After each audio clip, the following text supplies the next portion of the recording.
تو یہ بھی ایک بہت بڑی بات ہے. یہ ہمیں سکھانے کے لیے نبی کریم صلی اللہ علیہ وسلم کے جتنے اسوہ حسنہ ہیں, جتنا آپ کی زندگی ہے, آپ کی احادیث مبارکہ ہیں, وہ جیسے میں ہر پروگرام میں کہتا ہوں کہ وہ مجسم قرآن تھے. قرآن کریم کی تمام تر تفسیر اور اس کی تمام عملی شکل جو ہے آیات اللہ کی, وہ نبی کریم صلی اللہ علیہ وسلم کی زندگی تو ہے اور کیا ہے.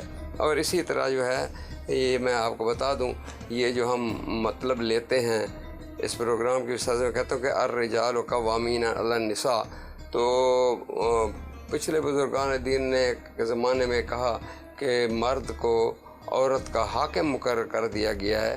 اس کی تفسیر میں اب علماء دین نے اس پر بہت کام کیا اور اب یہ بتایا کہ الرجال قوامین علی النساء کا مطلب عورت پر حاکم بنا دینا مرد کو نہیں ہے, بلکہ یہ اس کا کیئر ٹیکر ہے, کیونکہ یہ اس کی طاقت میں اور وسائل میں زیادہ ہے, تو ہی ہیز ٹو گارڈ ہر. ٹھیک ہے, اس کی عفت اور عصمت کی حفاظت, اس کی چار دیواری کا تحفظ اور اس کے تمام تر معاملات میں اس کی کیا ایز اے نگہبان, حاکم نہیں. خواتین کو فیصلے کرنے کا پورا حق. جی ہاں. تو خواتین یہ بڑا ضروری تھا کہ لوگ کہتے ہیں کہ یہ مرد کو حاکم بنا دیا گیا. حاکم کی بات نہیں ہے, کیئر ٹیکر ہے, یہ اس کی حفاظت کرنے والا ہے. تو اسی لیے اس بات کا بھی خاص خیال رکھنا چاہیے. آپ دیکھیں کہ قرآن کریم کی کس بات کو کہیں گے کہ ذات پاک باری تعالیٰ نے قرآن کریم کی روشنی میں عورتوں پر گواہی کا بوجھ نہیں ڈالا, آدھا ڈالا ہے. یہ بھی اس کی عنایت ہے. اسی طرح بچے کی نشو و نما کی جو ذمہ داری ہے وہ والد پر ڈالی ہے, عورت پر نہیں ڈالی. اسی طرح بغیر رضامندی کے نکاح کی ممانعت کی گئی ہے کہ کسی بالغ عورت کا اس کی مرضی کے خلاف نکاح کرنا جو ہے نا اس پر قطعاً لگائی گئی ہے, اور احادیث مبارکہ میں اس کی تصریح ملتی ہے. ایسے حق مہر کا جو ادائیگی ہے وہ فرض کر دی گئی ہے, اس لیے کہ یہ بھی عورت کی عزت اور عفت کی عظمت کے طور پر کی گئی ہے. یعنی حضرت موسیٰ علیہ السلام بھی جب پہنچے ہیں وہاں کیا کہتے ہیں کنویں پر, اور وہاں سے حضرت شعیب علیہ السلام کی جو بیٹی ان کو لے کر گئی ہے, تو آپ نے رشتے کی ہاں کی ہے, تو سب سے پہلے کہا ہے کہ موسیٰ تیرے پاس کچھ حق مہر کے لیے ہے؟ تو انہوں نے کہا میں بے یار و مددگار ہوں, یہاں میرے پاس کچھ نہیں ہے. تو ان کو بھی حق مہر کے طور پر 8 سال بکریاں چرانے کا کہا گیا کہ اگر تو بکریاں 8 سال چرائے گا تو یہ حق مہر ہوگا, اور اگر تو 10 سال ہماری خدمت کرے یہ تیری مہربانی ہوگی. یعنی حق مہر کی کسی بھی صورت معافی نہیں ہے. حقوق رضاعت دیکھیں, دودھ پلانے کے حقوق دیکھیں, اللہ تعالیٰ نے اس کی باقاعدہ ادائیگی کا حکم دیا ہے کہ آپ ایسے مفت نہیں پلا سکتے. اگر کسی رضاعت سے کسی رضائی ماں کا آپ دودھ پیتے ہیں کسی وجہ سے, جی ہاں, you have to pay for that.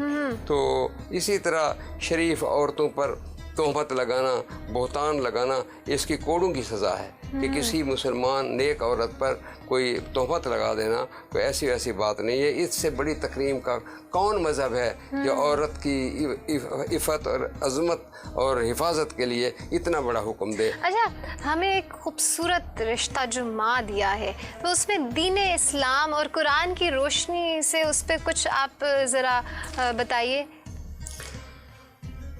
عورت کا تو ہر روپ ہی خوبصورت ہے. عورت بطور بہن ماں کا پرتو ہے, عورت بطور بیوی زندگی کی ایک ساتھی ہے. اور جہاں تک آپ نے یہ بات بتائی ہے کہ والدہ کے احترام کے متعلق, تو یہ تو سنت انبیاء ہے, یہ نبی کریم انبیاء کی سنت ہے. یعنی دیکھیں حضرت موسیٰ علیہ السلام کی والدہ کا کہ انہوں نے کتنا ان کو اولاد سے پیار ہے. ان کو الہام ہوتا ہے کہ حضرت موسیٰ علیہ السلام کو فرعون کی چیرہ دستیوں سے, جس نے کہ بنی اسرائیل کی بیٹیوں کو رکھنے اور اولاد کو قتل کرنے کا حکم دیا ہے, اس کو پانی یعنی ووڈن چیسٹ میں آپ نائل میں اس کو سیل کر دیں. اور وہ عورت ہی تھی جو اس کی بہن تھی, جو اس کے صندوق کے پیچھے جاتی ہے, فکر مند ہے کہ یہ میرا نوزائیدہ بھائی جو ہے کہاں جائے گا. اور جب تک کہ وہ فرعون کی فیملی اس کو اٹھا نہیں لیتی, اس وقت وہ اپنی ماں کو بتاتی ہے. اگر وہ نہ بتاتی تو جب فرعون کہ محل سے یہ ہوا کہ ایک بچہ ہم نے پالا ہے جو کسی کا دودھ نہیں پیتا، تو اس کی بہن کو ہی تو پتہ تھا کہ اس محل میں وہ بچہ ہے، اور جب تک ان کی والدہ نہیں گئی اس پیغمبر نے کسی ماں کا دودھ نہیں پیا۔ تو اسی طرح حضرت یحییٰ علیہ السلام کے متعلق جب آتا ہے کہ زکریا نے کہا رب لا تذرنی فردا وانت خیر الوارثین، اے اللہ مجھے تو اکیلا نہ چھوڑ، تو سب سے بہتر وارث ہے، پیدا کرنے والا ہے۔ تو اللہ تعالیٰ فرماتے ہیں قرآن کریم میں کہ ہم نے اس کو یحییٰ کی خوشخبری دی جس نام کا ہم نے پہلے کوئی پیغمبر پیدا نہیں کیا، جو والدین کی خدمت کرنے والے تھے۔ تو والدین کی محبت کرنے والے یہ ایسے ہی والدہ حضرت عیسیٰ علیہ السلام کا دیکھیں، مریم کا کیا مقام ہے قرآن کریم میں، اللہ تعالیٰ نے مریم کا کیا مقام دیا ہے، یہ بھی عورت کی عظمت کی ایک نشانی ہے۔ اسی طرح والدین یوسف کا مقام دیکھیں کہ یہ یوسف علیہ السلام کو جب ملتے ہیں، یعنی منسٹری آف فائنانس، اور وہ بنتے ہیں ایجپٹ میں آ کر ہولڈ کرتے ہیں، تو سب سے پہلے وہ تخت پر اپنے والدین کو بلاتے ہیں۔ تو اس طرح عورت کا تقدس تو ہے جس میں ہمیں محرم اور غیر محرم رشتوں کے متعلق بتا دیا گیا ہے کہ کون سے رشتے سے نکاح جائز ہے، کون سے رشتے سے نکاح جائز نہیں ہے۔ یہ بھی تو عورت کی عظمت اور عورت کے تقدس کے لیے ہے، ورنہ زمانہ جاہلیت میں کیا نہیں ہوتا تھا۔